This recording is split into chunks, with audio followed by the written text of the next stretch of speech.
وفاقی کابینہ میں رد و بدل، بعض وزراء کے محکمے تبدیل، ڈاکٹر عبدالحفیظ شیخ مشیر خزانہ، ڈاکٹر فردوس عاشق آوان معاون خصوصی برائے اطلاعات و نشریات، اعجاز احمد شاہ کو داخلہ، چودھری فواد حسین سائنس اور ٹیکنالوجی،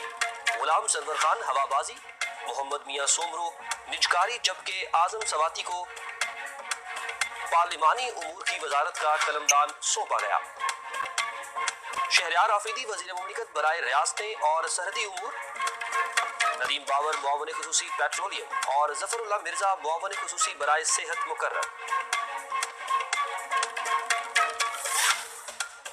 وزیر اعظم عمران خان کی صدارت میں توانائی سے متعلق اجلاس، سحر و افطار کے وقت عوام کو بجلی کی بلا تعطل فراہمی کو ممکن بنایا جائے،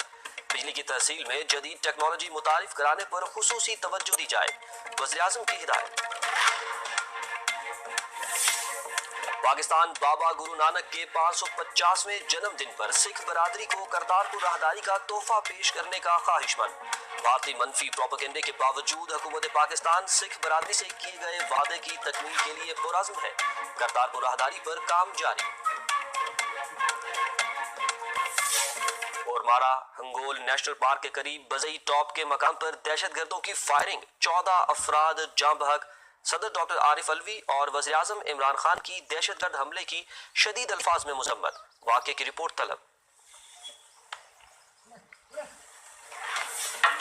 سشما سوراج نے بالاکوٹ اسٹرائیک کے بارے میں سچ بول دیا، پاکستان کا کوئی شہری شہید نہیں ہوا، بھارت کو بالآخر حقائق تسلیم کرنا پڑے، توقع ہے بھارت F-16 طیارہ گرانے کے جھوٹے دعوے کی سچائی بھی بتائے گا، ترجمان پاک فوج میجر جنرل آصف غفور کا ٹویٹ۔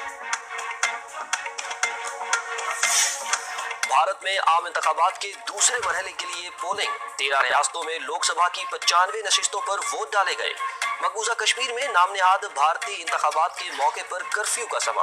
حریت قیادت کی اپیل پر عوام کا ڈھونگ، انتخابات کا مکمل بائیکاٹ۔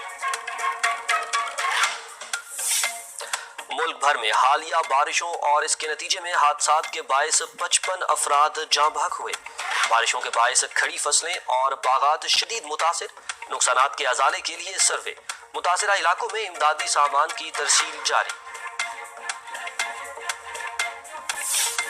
کرکٹ ورلڈ کپ کے لیے سرفراز احمد کی قیادت میں 15 رکنی قومی کرکٹ ٹیم کا اعلان، محمد عامر ڈراپ، محمد حفیظ کی شمولیت فٹنس سے مشروط،